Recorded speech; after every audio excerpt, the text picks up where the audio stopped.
Cowboys Nation, coming to you live from Tennessee, from the east to the west. We are talking Cowboys everything. And you just entered the Cowboy Zone. Hey guys, welcome back to another episode of the Cowboy Zone. This is Marcus Jones, the Bluff City Cowboy, coming to you live from Memphis, Tennessee. And this is Lambo with Cowboys, y'all, out of Johnson City, Tennessee. All right, we're coming in at a special time because we have a very special guest joining us today. She is the co-host of Girls Talking Boys podcast. Give it up for Miss Kelsey Charles. Hi, guys. Thanks for having me. Come to be here. Yeah. Yes! The effects and everything. Dang. Like, can y'all just help me with my stuff? Because, my goodness, like...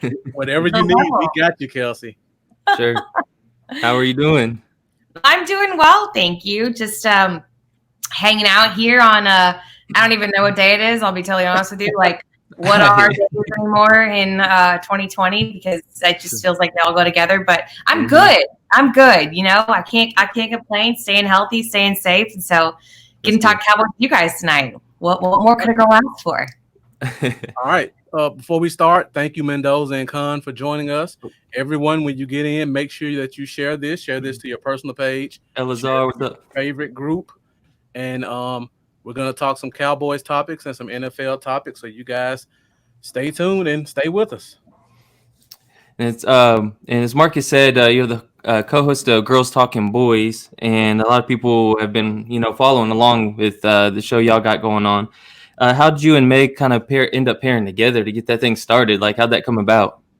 Yeah, so as some people may know, may not know, I used to work for the Cowboys myself, and I actually did some radio and TV shows with them there. And my 9-to-5 job is in sports marketing, so I ended up getting a job elsewhere. And I still, love the team and very tied in to what's going on there. And I got a call from SB Nation and RJ, if you guys know RJ Ochoa, and he's like, "Hey, you want to come on the show?" And then I came on his podcast, and he's like, "That was actually fun." Like, in long story short, we ended up deciding that it would make sense for me to talk Cowboys again. And Meg's one of my best friends, and we kind of have this trio. Again, if you follow us on social media, you'll see that it's Dave, Meg, and I, and it's very much recreating what we have in real life. We all are neighbors and we hang out together. And so I just said, why don't we just record our conversations? Like, we already talk about this as it is. Like, right. what gives, So out of that, Girls Talking Boys was born. Okay, great. That's awesome. Yeah, we had RJ on. When was it, Marcus? Probably about 3 weeks ago. 3 weeks ago. Yeah, that's awesome. And we're working on having David come in next week, so this will be great. Let's go! I love it. Actually, I'm sure I was going to say, forgive me, he might walk in. Like, literally, I walked into his part. We all have each other's keys too. Like, I just barged into his apartment last night, and he's like on his room with someone, and I'm like, what's up? That's awesome. So we may get him a week early, is what you're saying. You might. All right. Well, before we get started with Cowboys news, I got to talk about the EAR DFW organization. Yeah. And I've seen you pushing that really hard, and congrats to you for that, because that is a great thing you're doing. Can you let the people kind of know what that is and how it got started? Yeah, so EAR-DFW is an acronym for Education Action Reform. And, a couple months ago, back in January, again, David Hellman's one of my best friends, and LSU was going to the national championship game, and he didn't have a ticket yet, and I was going to go work the game. And so we were a couple of us were sitting around having a drink one night, and we made a joke. We're like, we're going to start a GoFundMe. Like, why not? And Cowboys Twitter showed up, and I think we generated like $1,500 of donations within a couple hour period. It was wild, which was enough to get him a ticket to the game. And it was the whole get Dave to the Dome. And of course, we didn't end up using that money for him getting a ticket. We donated to charity. And I kind of thought, hey, if we can do something like that around something that's just fun and, it doesn't matter in the grand scheme of things, like imagine what we could do with our combined platforms of all of our friends, all the people and athletes that we know, influencers we know, media people that we know, again, with an issue that matters. And I think we're seeing a lot of things in our country right now. And I want to acknowledge the fact that racial and social injustice is not new. It's not new, but it's been encouraging to see the solidarity behind the movement. And this campaign is holding individuals accountable to more than just posting a black square on your Instagram. We've went and done a lot of work in our community to figure out and identify what organizations are truly making an impact and are doing the work. And so our goal is to empower those groups to do the great work that they do to help further the missions and further the causes for which they stand for. And again, the 4 organizations are Big Thought, Dallas Black Chamber of Commerce, which is the oldest Black Chamber of Commerce in America. You've got the DEC, which is the Dallas Entrepreneurship Center. I always forget the E part. They have a Revive Dallas Small Business Fund, which benefits minority and female-owned organizations and businesses and pairs them with mentors, so it's not just like throwing money at things. And then also we've got Texas Organizing Project, which really is their main goal is to make sure that minority communities are represented at the polls and people are educated on the matters. And so again, fabulous organizations that are just doing great work. And so you hear this narrative all the time of stick to sports, stick to sports, stick to sports. I don't subscribe to that. I just don't. Before anything else, you're a human. Before you're an athlete, before you're a personality, before anything else. And if you have any semblance of a platform, I actually view it as your responsibility to be able to spread awareness and spread messages and do good with what you were given. And that's what the EAR campaign is. So we're not going to stick to sports. They told us to stick to sports. We didn't listen. And here's where we're lending our ear. And that's really what it comes down to. I'm just so encouraged and so proud of this community that is Cowboys fans and what they've been able to generate. I'll actually share with you guys first before it hits the Twitter, but we actually have raised almost $20,000. We just got a pretty significant donation in today. So that's $20,000 in a week, you guys. And I'm just a week. Yeah, I thought it was 10,000 like 3 days ago, right? I know. That's amazing. Yeah, we had some organizations that got wind of it and they wanted to get involved. And so I'm just really, really proud of everyone who has supported this campaign, everyone's involved, and it matters. It matters. I love talking about sports, but there's other things in life that are bigger than sports, and that's just where I stand. Exactly. And you're getting a lot of support too. I noticed Jeff Kavanaugh was giving away 18 rounds that people support, and a couple of radio personalities were saying you can come on the show if you give, and David Hellman's doing it. And I think I saw something with Jane Slater and Brian Broaddus said they'll go live from a van together or something. Right.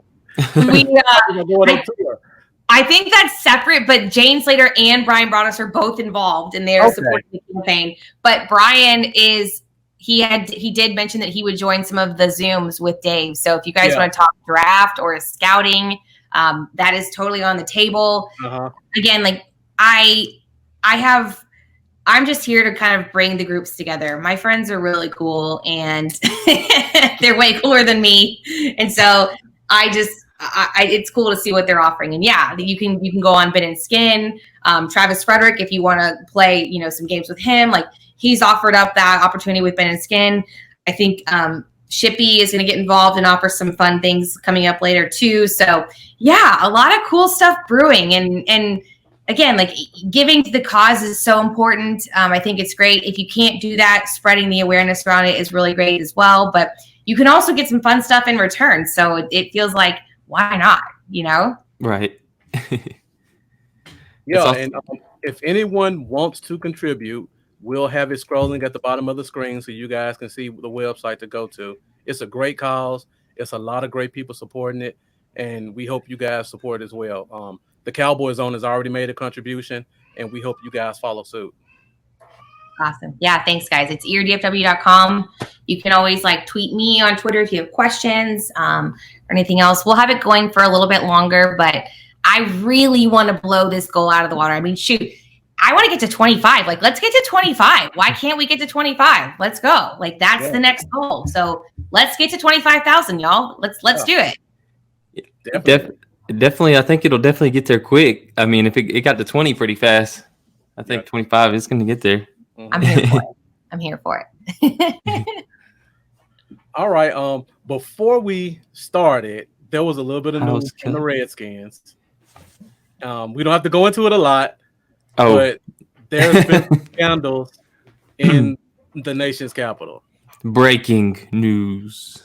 Breaking news. So basically, I don't know if you guys follow. Kelsey kind of told us a little bit. She got a update. Yeah. Some sexual assault things going on. Kelsey, I know you can talk a little bit more about it, and we won't go much into it.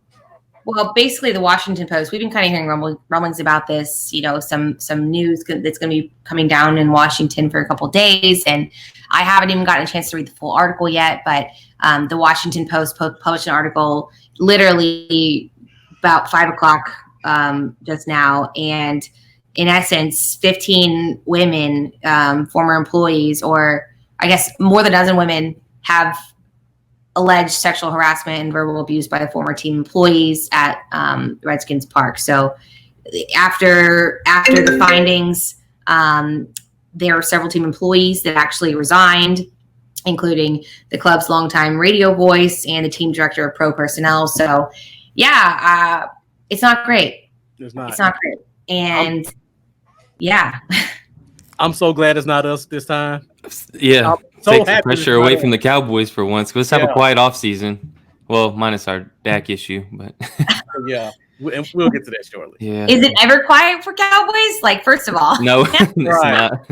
Yeah, I mean, I think it's unfortunate. I think that as a woman who works in sports, and who has worked for a team who has worked in the industry for a while now. I spent my entire career and I still am in sports.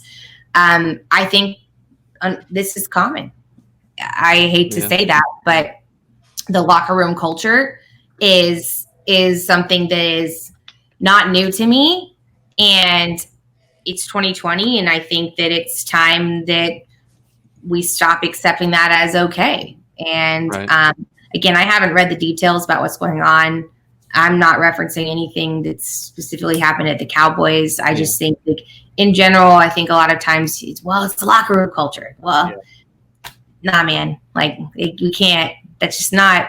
It's not okay. We can't keep saying that anymore. It doesn't slide. Doesn't fly.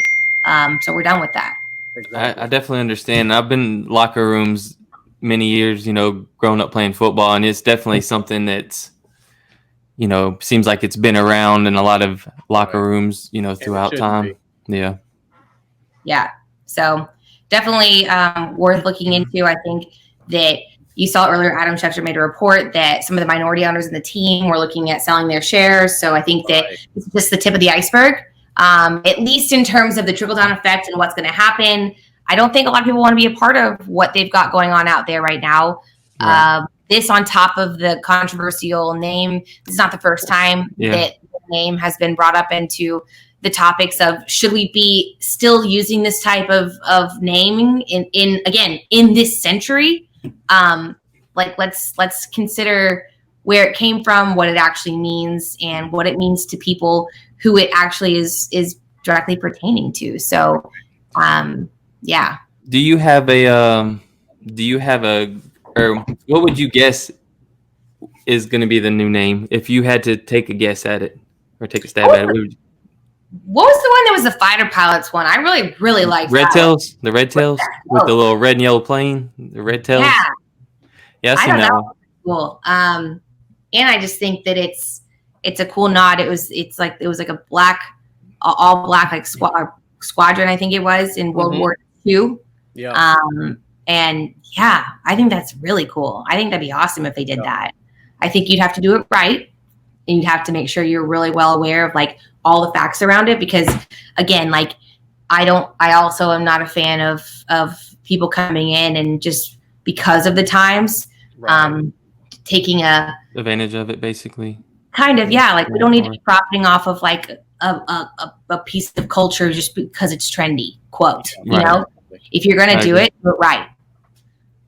So that would be my personal thought, my personal preference. I think it's cool. I think it's the right time to be doing things like that. But again, doing it the right way would be key. Yeah. I would like to start a campaign for the Washington Sentinels. Really? Are you familiar with the movie The Replacements? The Replacements, yeah. That's funny. If you follow me on Twitter, you should know that I don't know anything about movies. Shane Falco, Keanu Reeves.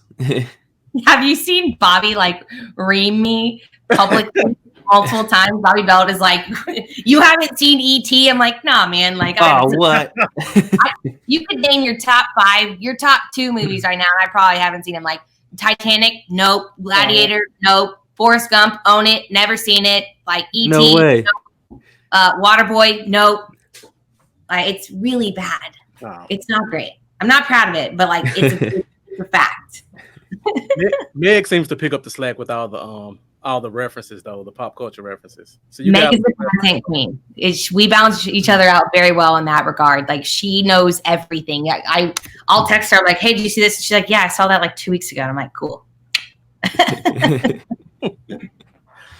All right, so now let's get into some Cowboys talk. Let's do it. And I guess we'll start with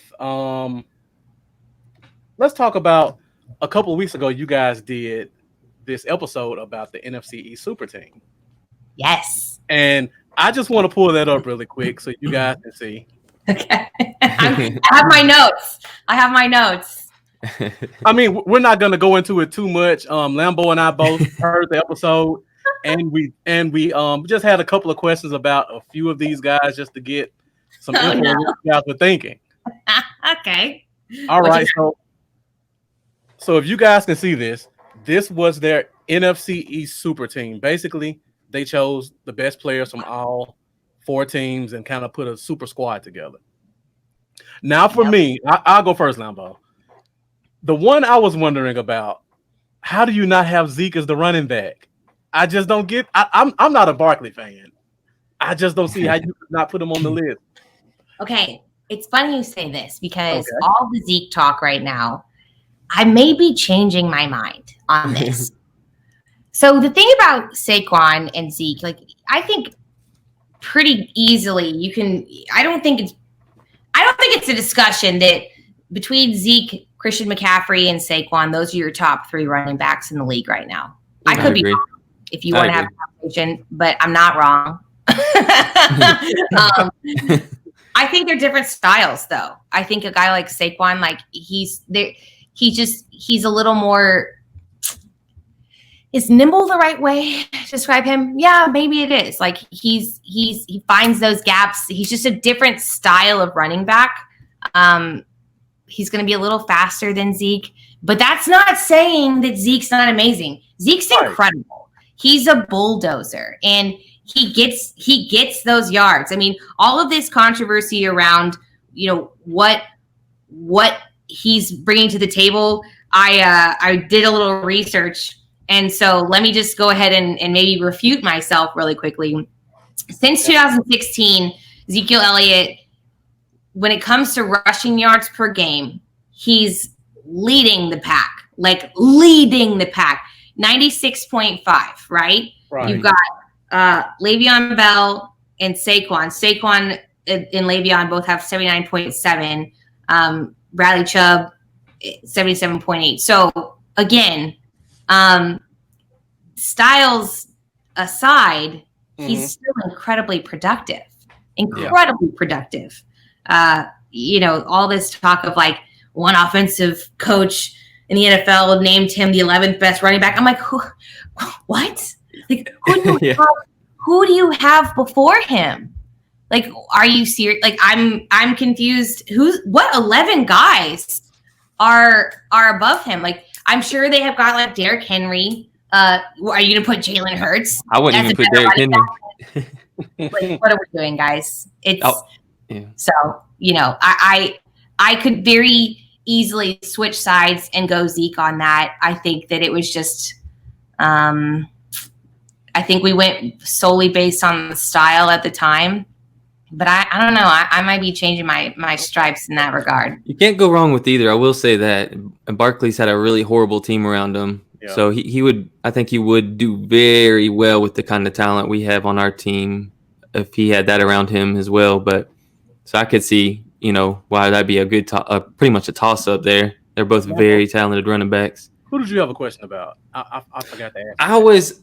I actually loved the entire list exactly how it is pretty much, except for I think I might swap out HaHa Clinton Dix and go with the young gun, the potential of Xavier McKinney that was just drafted. Okay. I would consider that. But he's kind of the same kind of guy as Landon Collins in a way. So I don't know exactly how that would work on the field, but it's a great list. We also had at right tackle, you could have like a Lyle Collins could be a part of the mix. Yeah. That's a conversation that's super easy to have. If Trent Williams hadn't left the division, again, he and Tyron, they might be a little bit in different places of their career, but like that would have been a fun little conversation to have a Trent Williams, Tyron. So like, who do you put at that tackle position? That's a fun one to have. Mm-hmm. Do you do Chase Young, Ryan Kerrigan? Like that was another fun conversation. Again, are you picking upside or are you picking proven? Mm-hmm. I think it really depends on your philosophy on how you want to pick your teams. Right. It's definitely a fun conversation. I have another one, and I'm a diehard Cowboys fan, but I didn't get this one. How do you leave Scary Terry McLaurin off the list and keep CeeDee Lamb? Give me CeeDee Lamb. I'm not with you. I have McLaurin on the list, but did we pick Gallup? Oh yeah, we did because we bullied Art out of that. You picked Gallup, Lamb, and Cooper. Yeah, we Gallup stayed. I mean, how do you pick Lamb over McLaurin? I mean, we're going upside, man. Like best wide receiver in the draft. Yeah, like we're picking upside. Like we picked Chase Young over Ryan Kerrigan too. We were team upside in this draft. Okay. So I get it. I do. But like if you it might have been a bit Homer. I'll own that. Like pick my 3 wide receivers for the Cowboys. I'm like, top wide receiver core in the league. 3,000-yard guys, like let's go. Like we don't need any other team to add to our wide receiver core. Right. We're good. We don't need you. We're fine. But yeah, McLaurin, like Scary Terry, he would be a great add. I'll let him be a backup. But if you don't got a star on your helmet, you're going to be a little less priority to me. Yep. I may be mad at that. And you kind of actually brought up what I was going to say next, but as far as Zeke and the whole the anonymous coach or whoever it was saying that he wasn't in the top 10, sure. And Zeke coming out and saying whoever that is faded. I was curious, I guess, if you could even put together 10 names in front of Zeke. I can't do it. I can barely get maybe. I can't even. Maybe. And the 4th one will be a stretch, that's for sure. Yeah. Like, are they they're like Frank Gore? Yeah. Like, I mean. Again, like, I'd also love to know, like, the criteria. I think a lot of these things, you can tell the media is bored because they're trying to come with stories. Yeah. Yeah. Like, everyone's like, let's go ahead and pull together a list of, what our top this is or top situational that is. And when it's situational, it's just that. It's situational. So it's a matter of, are you picking based on current right now? Are you picking based on career? Are you picking based on, upside? Like if you go with a guy, like let's just say for the sake of your argument, like a Frank Gore, you're going to go picking based on career, because he's not going to compare to Ezekiel Elliott right now. But if you sit there and say that Frank Gore isn't one of the all-time greats, then you don't watch the sport. So Yeah. I think it's so subjective. I think it's a lot of, you're going to have to put your thinking cap on and determine, like, is this a little clickbaity? Like, are we doing this for the sake of like a good Twitter argument? Is this, them just trying to get us past the paywall, which is great. Y'all should be subscribing to media sources and paying for, the valuable news they deliver. But when there's nothing going on, we have to throw some fun, crazy situational things out there. And number 11 on the list, like, is he even an active NFL offensive coach? Like, are you like, Surely not. He's a hater. That's garbage. Like, that's trash. That's trash. I love Zeke quote his comment about when people were talking about why he could be 11th. I actually got to pull it up right here, where he just says there's a lot of great backs, and all the talent, and then he gives me the Birdman quote with put some respect on my name, and then he follows it up with the Yo Gotti reference with women lie, men lie, numbers don't lie, basically. I love him. Zeke's cool. He's right. I think the first quote is paramount. There's a lot of great backs in this league, and so you don't have to talk down on him to be able to lift someone else up. And you don't have to think that you can have the argument about McCaffrey, Saquon, and Zeke all day, but again, 11 is a stretch. And the numbers, like I just said earlier, his since 2006 or 2016, 96.5 yards per game. That doesn't suck. He's leading the pack. 1,800 scrimmage yards and 14 touchdowns after coming out of no training camp. Yeah, exactly. And then think about what he does blocking as well. He's probably the best pass blocking running back in the league, possibly. Right. So it makes sense. And so that's a great point you bring up too, because we talk about how Saquon's different than Zeke, but Zeke's a better blocker than, and so I think that it depends on what you value. What's your game that you're playing? Are you like, what is your game that you're playing, and what player can you plug into that scheme that fits the needs that you're looking for? So, man, y'all are making me eat my own words. I do regret that pick a little bit. I didn't talk down on him though, so I wasn't one of those people. I wasn't like, Zeke's amazing. He's incredible. He's one of the best that has or ever will do it. So I think you can't go wrong with either of those picks. But yeah, you definitely don't need to be putting him at 11. That's just that was probably Freddie Kitchens. Like, Freddie Kitchens is probably like, he's terrible. Like, Freddie Kitchens doesn't know Jack. Like, be done. So we have a good buddy watching, and you'll be familiar with him because you and Meg were on his show out you in the UK Cowboys. Mike Pollan tuned in and asked how's your cats doing? How's Kelsey's cats? So if you guys see this box behind me, I am a sucker. I have left, and this was when I was on Mike's show, it was still there. I have had this box in my living room all quarantine because my cats like to sleep in it, and so therefore I leave it there. It's like, no wonder I'm single. Like, they're great. They're on the patio right now, so that's why the door's open.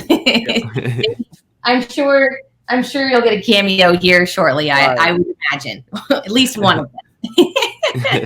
We had Jeff Kavanaugh on about a month ago, and we tried to get him to bring CD on, and he was busy playing as well. So we have bad luck with pets.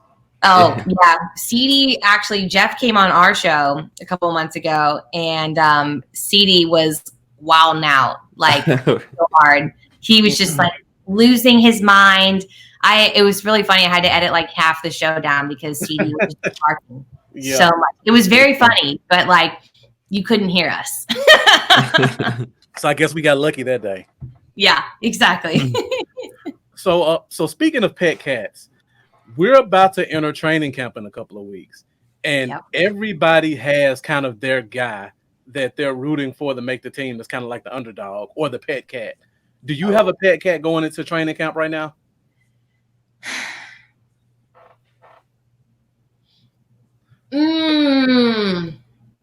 know if I can consider it an underdog though. He's a draft pick. Okay. Who you got? I'm really interested in the development of Trayvon Diggs. I think that he's really an interesting player. I'm excited about him, you guys. Like, I think too. For many reasons. I think that he's intelligent. I think that he, as a player, he's played both sides of the ball. Right. So he gets it. He looks at it when he's defending from an offensive mentality. And I love that. I freaking nerd out on that so hard. Right. Like, I'm like, this is it. This is great. Like, he understands what the person he's playing is going through. Mm-hmm. And I love that. I think he just brings a lot to the table. And not to mention, we have a lot to figure out back there in the secondary. So that's something that definitely is going to be fun to watch play out. You're going to have some good battles in training camp. I think you're going to see some position flex potentially too. You've got the Reggie Robinsons of the world who could potentially come in and play, you know, do we want to move him to safety or what do we want to do with him? So that's definitely an area that I'm paying a lot of attention to come training camp. I'd also say if I'm looking at areas of opportunity and storylines for camp, what about this offensive line? It's weird to me to say that I have uncertainty with it. I'm not necessarily concerned, but I don't feel as concrete as I used to about what they've got going, who's going to be playing what. I mean, we don't even know who's playing. So why not look at it like, is it possible? Like, is Tyler Biadasz going to step up and take that starting role? Can he do that year one? Based on the history and what that program brings to the table, I think that's a very honest possibility. I think Joe Looney is serviceable too. And I mean that in the most respectful way. But with a 1-year deal, he's not your answer for forever. Yeah. So I don't know if I didn't necessarily name Pet Cat, I guess, if you will, but guys that I'm super pumped to watch. Diggs, man. Like, I'm right there. Everybody has their own definition of Pet Cats. I had no idea he would make it to 51. Like, I would not have. I mean, I don't know. I'm still kind of just blown away about it. I really thought if they would have took him at 17, I wouldn't have honestly been surprised. If Flam wasn't there and they took him at 17, it wouldn't have surprised me. So when he got to 51, I literally ran out of my house and ran down the street and went on Facebook Live.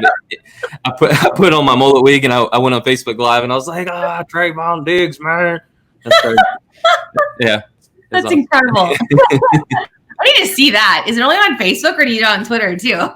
I usually post on YouTube and Facebook only for the videos, but I'll tag you. I'll post a clip of something up and tag you on there on Twitter. I don't get on Facebook that often. I'm very bad with Facebook. I'm very ADD. So to manage like multiple social media mediums, I'm like, plus like my Facebook is like my atrocious old like senior photos. I genuinely haven't used Facebook in like a decade. So it's more like it's like I get the notification that you're having a birthday is like why I have it now.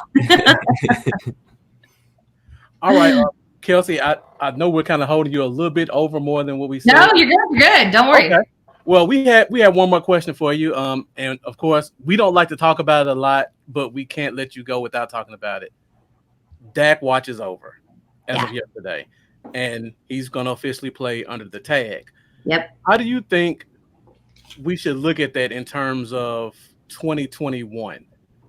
You think we still have a good chance of getting him to sign a contract, or is it pretty much over with at this point? So I'll give you guys a preview. I had Jane Slater on Girls Talking Boys, and it's airing on Friday. So I had a conversation with her last night. Yeah. So I'll give you the scoop before it goes live. But I think that I was pretty puzzled. I made a joke, but I mean it. The meme and the GIF, whatever it is, where it's like the woman with the confused face, and she's like, and all like the X's and O's and the triangles are like all around her head. Like that was me trying to, I'm like, literally like, these are my notes and like my math. And I was trying to like figure out like, okay, so if we franchise tag him this year and then next year, and then I'm confused because it feels like this it made sense for the Cowboys to just lock him down. Exactly. But basically, from Jane's perspective, she had some conversations with people within the Star and actually Dak himself, and the Cowboys felt like with the deal they came to the table with, which ended up being 33 to 35 a year, and was respectable. The money is about Russell Wilson money, approximately, with guarantees around the Jared Goff range. So you're thinking like 110 or so. It's a rolling guarantee. So that's 85 to 90 up front with a 50 signing bonus. They felt like that was an honest, respectable offer. And in light of Dak's talent, I think that they realize what they have in him. And we've heard them talk about it a lot, that he's their franchise quarterback and they want him there. But they ultimately didn't make it happen. And I think Todd France with CAA, Dak's agent on the other end, was looking for less than a 5-year deal. The Cowboys, I think, wanted a 5-year deal is what we're kind of, let's kind of typical. A 6-year deal. Yeah, they do. They want at least 5. It seems to be their magic number. I don't know if I think that's part superstition. It might be because the team is really superstitious. They are. Don't wear blue jerseys. Yeah, seriously though. Actually, it's funny. Side note, real quick. Like Jerry really doesn't like red, and I always would hear stories when I would work for the team that like he actually would like tell people like sometimes like he was like, I don't want you wearing a red tie. Like, don't wear the power tie. Like, I don't want red. Like that was like a story. Like I'm not sure how true it was or not, but I always would hear that when I worked for the team. And like if you go to the stadium, the fire lanes aren't red; they're blue. So who knows how much truth it is to it? Yeah, anyways, I can see it.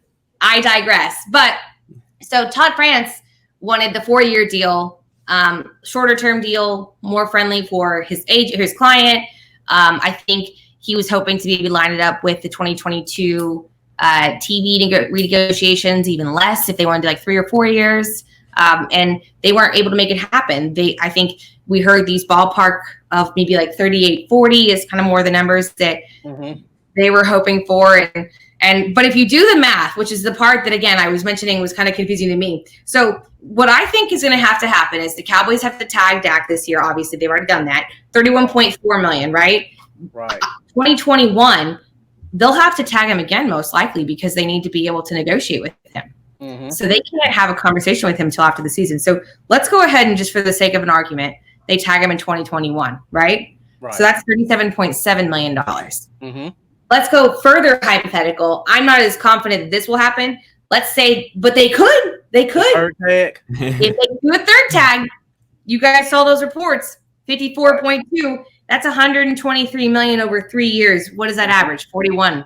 Right. And you want to know the number that we all laughed at when all this began, myself included? I made a joke. I made a joke because I'm here for a good Twitter joke. 40. 40, right. And it's an actual honest possibility that he could do it. Yep. Do I think it's going to happen? A third tag? No. I think they'll figure out a deal after the second tag. I do. But I think that Dak's sitting pretty because now after this 2021 tag, which I think will happen, that gets you up to the TV year, which mad money coming in, percentage of the calorie cap. I need to eat. Calorie cap increases. Get more money to play with. So that means more money for the players. He's just going to have a monster deal. And so while Todd France, there's a narrative going around where he's got 3 guys right now that are playing on the tag, and it was his job to negotiate deals with them. I think Dak's in a pretty okay spot. I did hear from Jane too, though, that Dak actually, there was a report, and she wasn't fully able to confirm it yet, that someone from the Cowboys reached out to Dak and was advising him to reach out to Steven and Jerry. And she's not sure that part is true, but she is certain that Dak did try to make something work last minute, and it just wasn't able to come to fruition. So he wants to be here, guys. Like he wants to be here. Great guys. He signed his tag early. I think that all signs point to something working out. I just I don't know why the Cowboys didn't make it happen, and I think that I think it was businessman versus businessman with Todd France and then Stephen Jones and Jerry, and they were like, no, like stalemate. And ultimately, Todd France, man, that's great. He's making it tough on everybody. well, if anyone can afford to pay to pay the big bucks, I guess you'd have to say the Cowboys can do that because, I mean, salary. You have to think about the salary cap, of course, obviously, but it's an interesting place to be, and so I think they'll figure something out. I think you're going to see another year of this. I think they'll figure something out after they tag him next year because they have to make sure he can't go somewhere else. We don't want a Drew Brees situation on our hands, if you will, and he goes and becomes someone else's franchise quarterback. Yeah. But, at the end of the day, Dak's motivated. I think he plays well with a chip on his shoulder. Yeah, I think he does. You saw his brother tweet out, and I would be a little offended too. I would. But I don't think it stopped him in the past. So I think he's motivated. I don't think we overpaid for anyone. Maybe there's some money we can play with in free agency. I think there's some good silver linings to this. Would I prefer we have locked in our quarterback? Do I think he deserves it? Yeah, but good news is he's going to get paid because this is a great time to keep betting on yourself. You just added CeeDee Lamb to what you already had. I don't know. I don't see. He's not going to have a down year, in my opinion. I just don't see it happening. The money's only going up, and he's definitely going to get paid big very soon in the next few years. So I saw one of my friends on Twitter, and I couldn't have put it better. He goes, "We just all need to pull an Elsa right now and let it go." And right. That's a good quote. Completely off topic, but it's a random, really quick question. You had posted whose fries are better, but I didn't see you put your answer on whose fries are the best. Oh, and I'm curious, what was your answer to the whose fries are better? Y'all, I just need to say, apparently that's another part of my brand now is the controversial food takes or like hypotheticals. Like the movie thing was one that, people were having fun with. I posted this one about Chex Mix the other day, and the world lost its mind. I think it was like one of my most viral tweets, which is hysterical. like I am now, to some people, the random girl on Twitter who you like, it's like, reply with like your pet's name and what actually inspired it, like just photos only. Like I'm like one of those like internet people now. Let's see. Okay, if I had to pick my favorite fry, I'm so sorry if you. Oh my goodness. Oh, sorry, y'all. Computer's blowing up. I may be new, I may be young, but like I'm a boomer when it comes to technology. Like I am too. That's what Marcus handles. He takes care of everything for me. Yes, like I just got a new computer too, so I'm trying to like figure out how to like not have my messages show up on my computers. But here we are. If I had to pick my favorite fry though, out of the ones mentioned, oh man, okay. So McDonald's fries are like awesome. I don't eat a lot of fast food, but I freaking love Chick-fil-A's waffle fries. Dip them in barbecue sauce, like Chick-fil-A sauce for me. Chick-fil-A sauce. Oh, I actually never had Chick-fil-A sauce. I didn't until this year, and it's changed everything for me. It's so good. You're a believer now. But Five Guys is my favorite on this list. Cajun fries from Five Guys. I gotta roll with it. Those are pretty good. I like Arby's curly fries too. I know, like I don't know. I feel like people don't love Arby's. Like I love Arby's. Like Arby's is great. Beef and cheddar. Yeah. Heck yeah! Like their horsey sauce, like for life. Give me the jumbo. I'm gonna get that for dinner tonight. Maybe. I told them to add extra sauce. There's two types of sauce I think on it. There's like a ranchy sauce or some type of sauce like that. I don't know. I can't remember what it's called. Red Ranch or something. I told them to add extra, and it's so good. Yeah, I mean, listen, here's my promise to you. I will find more hypothetical food takes and we'll just have like polls on Twitter until sports come back because it's the least I can do to the Twitterverse. And we'll be there for all of them.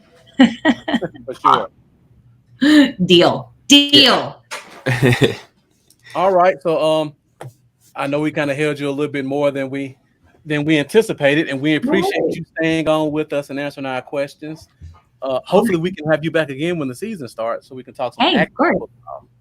I'm happy to come back. This was fun. Glad you guys had me on. You know where to find me. But yeah, I mean, listen, I think camp starts supposedly in 12 days. I'm sure that's a topic of conversation. You'll probably talk to Dave about that next week when you have him on the show. Oh my goodness. But I can't. I even close my messages. So I think it's going to be interesting to see how it all plays out. I hope it works out. I think that we're seeing a lot of examples with like the NBA bubble and how they're doing things. MLS is back tournament. NHL, they're heading into phase 3 and 4 of the return to play. So, fingers crossed that we can figure out, and as a whole sports community, what works and what doesn't work. It sounds like I saw JJ Watt's tweet today. It sounds like the NFL is a little behind the 8 ball. Maybe they just have this grand plan that they haven't shared with us. Right. And by us, I mean the players too and the NFLPA. But, I'm looking forward to having some like real life action to talk about, and it'll be fun. I'm looking forward to it. And, in the meantime, everyone wear your masks so we can make sure we have football, because like I will cry if you don't. It's like, wear the mask. Do it for all of us. Right, exactly. All right, so guys, if you want to follow Kelsey, we have our social media in the corner. It's Kelsey_Charles on Twitter and Kales_Chaz with 2 Z's and 2 2's on IG. Make sure that you listen to, is it this Friday, tomorrow? The next episode? Yes, Girls Talking Boys. All right, and tomorrow's featuring Jane Slater? Tomorrow's featuring Jane Slater. It's actually 1Z on Instagram, and then you can also find me on Frontrunner too. I've got a short newsletter that comes out and podcasts every week on Mondays. If you want to keep up to date with DFW sports, it's free, it's fun. You can hear my voice again if you want, and I'm kind of a little bit of everything. Why not? Oh, before you go, I forgot to tell you, you did a great job last week covering for RJ. Oh, thanks. I appreciate that. Yeah. Here. Oh. There you go. The cat sighting. Hey, buddy. What's his name? This is Tucker. What's up, Tucker? Thank you. Yeah, that was fun. I enjoyed that. That was a good time. I told him, I was like, I don't think I'm going to give you the mic back, my friend. I'm not going to lie. Yeah, people that don't do this, it is hard to go on by yourself and talk for 30 minutes. And you did a great job of that. It was great until I made some like random comment because I was exhausted about how I was like, Ohio State and Michigan aren't playing. I'm like, they're both in the Big 12. Like, get some coffee. Try again. All right. Thanks, and this was fun. I enjoyed it. And yes, we'll definitely do it again during the season. Come hang out with me on Twitter, wherever else. And always down for a good little banter. Why not? All right. Sounds awesome. Thanks so much for coming on. It was a blast talking to you. Thanks, guys. And again, make sure you guys donate to Ear DFW. It's a great cause, and they're going to do a lot of great things with the money that you give them. Yes. Yes, please. That'd be great. Awesome. All right. Well, thank you, Kelsey. We appreciate it. Thanks, guys.